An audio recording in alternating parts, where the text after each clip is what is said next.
সহজ টেকনিকেই করে থাকেন। ভিডিওটি পুরোপুরি দেখলে অনেক সহজ পদ্ধতি পেয়ে যাবেন আপনারা। এটা দেখুন, থালা বাসন মাজনি হাত দিয়ে মাজতে গেলে অনেক সময় হাতে ব্যথা পায়, তাই একটি বোতল কেটে সুতো লাগিয়ে ক্যাপ পরে দিলেই এখন অনায়াসে পরিষ্কার করা হচ্ছে। তারপরে দেখুন, কাঁথা, বালিশ, লেপ, তোশক সুন্দরভাবে গুছিয়ে রাখার কয়েকটি টেকনিক। লেপগুলো আপনারা বিছিয়ে সুন্দরভাবে গুছিয়ে রাখতে পারেন, যেটা দেখতে চমৎকার লাগবে। এটা আপনি বালিশ হিসাবে ব্যবহার করতে পারেন।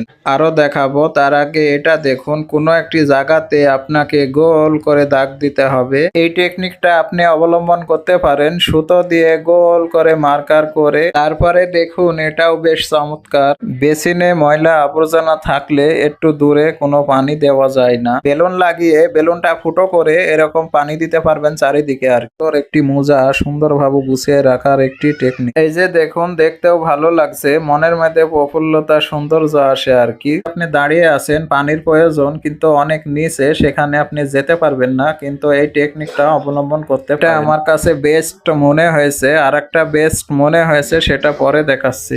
টাইমে ফ্যানের অত প্রয়োজন হয় না, কিন্তু ফ্যানগুলো না ঘুরায় অনেক ময়লা হয়ে যায়, কিন্তু এই ভিডিওতে দেখানো অনুযায়ী এই টেকনিক অবলম্বন করতে পারেন, ফ্যানটি সুরক্ষিত থাকবে। দেখুন, আপনি পলিথিনে তেল বা লিকুইড জাতীয় অন্য কিছু নিতে পারবেন। আপনার কাছে বোতল নাই, এরকম গিট্টু দিয়ে এই ভিডিওতে দেখানো অনুযায়ী গিট্টু দিলে দেখুন খুব সহজেই নিতে পারবেন। এখানে দেখুন, দুইটা বাঁশ বা দুইটা কাঠি গিট্টু দেওয়া প্রয়োজন অনেক কাজে, কিন্তু এই ভিডিওতে দেখানো অনুযায়ী এরকম সুন্দরভাবে গিট্টু দিলে সব